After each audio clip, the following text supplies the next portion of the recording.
صباح الخير البنات، واش راكم؟ ان شاء الله كامل تكونوا بخير وعلى خير.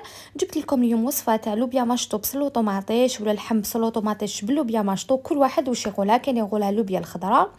هنايا البنات قبل ما نبدا الوصفه ما تنساونيش البنان بجام.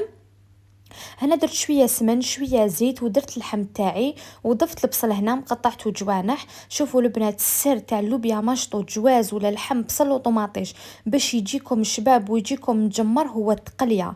السر تاعو في التقليه، واي ماكله اي ماكله هو السر تاعها تقليه. حنا شوفوا البنات خليته يتقلى حتى شوفوا يطلق الماء تاعو كامل. هنا كي بدا يدبل لي شويه، كاين البنات اللي هكا كيما راهو دوكا يديروا له طوماطيش ويمرقوا صاي. هو لا من بعد ما يجيكش ملبي.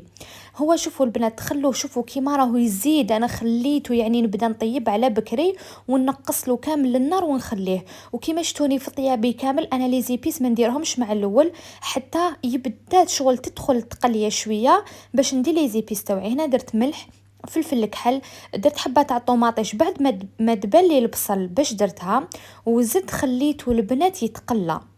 زدت له هنايا البنات كيما تعرفوني انا ما نستعملش بزاف طوماطيش تاع الباطا، نستعمل هذا الطرشي الاحمر اللي شاركت ديجا معاكم البنات، لقاوه كي الحسنه وبزاف هايل. هنا والعكرين نضيفوه يعني مع الاخر تاع التقليه كيما كنتو تشوفوا. ما نحبش نضيفه مع الاول باسكو يمرر الماكله البنات. هو يعني كي ديريه مع الاخر يعني يمدلك كما حنا نقولوا نتيجه احسن واحسن. هنا شوفوا البنات، شوفوا كيفاش طلق لي الماء تاعو البنات كلش حتى شغل. يعني انا دي فوا كي ندير كونتيتي تاع البصل ما نمرقش. هنايا كانت خصتني شويه مرقه، درت يا ربي قيس فنجال تاع لاتاي. وضفت له اللوبيا ماشطو تاعي البنات، انا كنت منقيتها ومقطعتها ودرتها في كونجيلاتور. انا هذه هي الطريقه تاعي.